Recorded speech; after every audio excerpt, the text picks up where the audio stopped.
Hi everyone, welcome and welcome back. I'm Rebecca and here we talk about navigating a scent-free life in a scent-filled world. Today's video is in response to a comment on a previous video. I'll leave the link in the description below.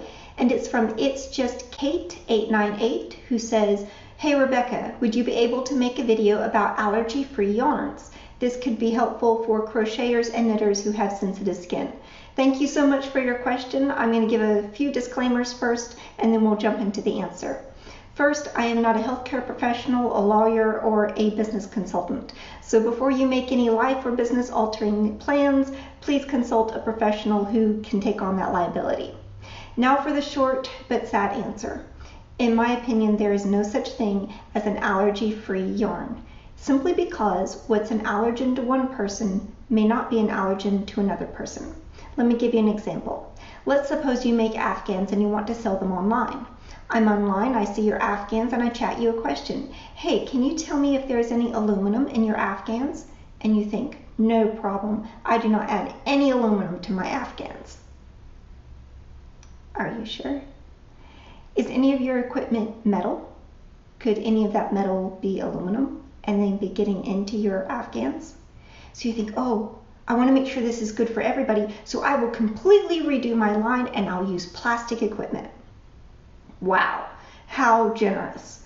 Well, I tell my friend Susie Q that you have been so incredibly kind to me, and she goes to your website and she texts you a question. Hey, is any of your equipment plastic? I'm allergic.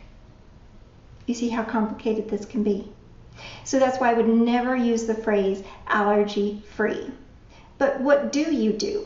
Well, I'll tell you a couple of things that companies do that I really appreciate. And the first is transparency. The more I know about what's in a product and how it's made, the better I can make my decision as to whether or not this is safe or whether or not I'll be taking a risk. The second thing that people can do is to be gently open and curious. So if somebody says to you, I can't have that, or I'm allergic, see if they're willing to share anything else. Maybe there's an alternate that you can suggest to them so they don't have to leave empty-handed.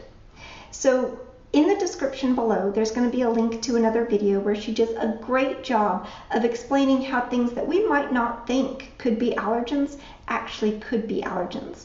Now, she does recommend a product which I have not used. If you have used it, please let us know what your experience was. And before we go, I want to thank you again. It's just Kate 898 for your question. It shows that you're being considerate of other people and looking for solutions and not just problems. Thank you all so much. Remember to leave your tips in the comments below, and I'll see you next time. Bye now.